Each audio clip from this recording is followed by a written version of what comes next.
আফগানিস্তানের শাসক গোষ্ঠী তালিবান সরকারের জন্য ৩ জুলাই নিঃসন্দেহে স্মরণীয় দিন। ২০২১ সালে তালিবান আফগানিস্তানের ক্ষমতা দখলের পর এই দিন প্রথম দেশ হিসেবে রাশিয়া সরকারিভাবে স্বীকৃতি দেয়। বিশ্লেষকরা বলছেন এটি এক ঐতিহাসিক ঘটনা, কারণ ১৯৯০-এর দশকে যারা তালিবানকে যুদ্ধের মাধ্যমে মোকাবেলা করেছিল সেই রাশিয়াই এখন কূটনৈতিকভাবে তালিবানকে মেনে নিচ্ছে। রাশিয়ার রাষ্ট্রদূত কাবুলে গিয়ে পররাষ্ট্রমন্ত্রী আমির খান মুত্তাকিকে স্বীকৃতির বিষয়টি অবহিত করেন। মুত্তাকি বলেন, আমরা রাশিয়ার এই সাহসী সিদ্ধান্তকে স্বাগত জানাই। এটি অন্যদের জন্য একটি উদাহরণ হবে। রাশিয়ার পররাষ্ট্র মন্ত্রণালয় বিবৃতিতে বলেছে, এই স্বীকৃতি দুই দেশের দ্বিপাক্ষিক সহযোগিতার পথ সুগম করবে। প্রশ্ন হলো, রাশিয়ার পর এই পথে কে হাঁটবে? রাশিয়ার এই সিদ্ধান্তকে আন্তর্জাতিক রাজনীতির একটি বাঁক হিসেবে দেখছেন বিশ্লেষকরা। দক্ষিণ ও মধ্য এশিয়ার কয়েকটি দেশ, বিশেষ করে চীন, ইরান, পাকিস্তান ইতোমধ্যেই তালেবানের সঙ্গে ঘনিষ্ঠ সম্পর্ক গড়ে তুলেছে। তবে এই দৌড়ে অনেকের চেয়ে চীন এগিয়ে, কারণ অনেক দিন ধরেই কাবুলের সঙ্গে ঘনিষ্ঠ সম্পর্ক রেখে চলেছে দেশটি।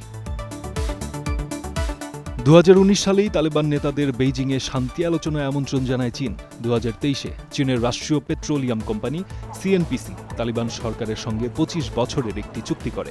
পরের বছর চীন তালেবানের সাবেক মুখপাত্র বিলাল করিমকে প্রতিনিধি হিসেবে স্বীকৃতি দেয়।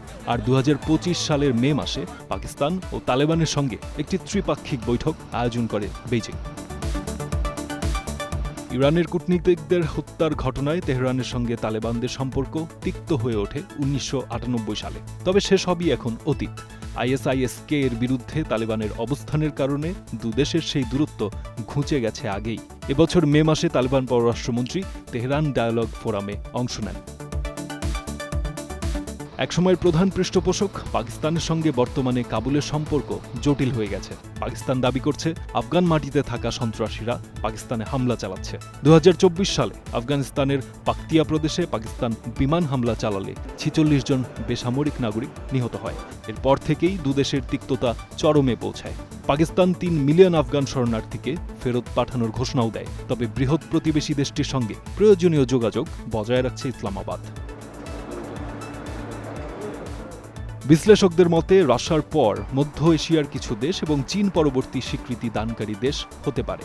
দিল্লিভিত্তিক গবেষণা সংস্থা ওআরএফ-এর বিশ্লেষক কবির তানেজা মনে করেন, আফগানিস্তানের প্রতিবেশী দেশগুলো অনেক সময় নিজেদের কৌশলগত ও নিরাপত্তাগত কারণেই তালেবানের সঙ্গে কাজ করতে বাধ্য হচ্ছে।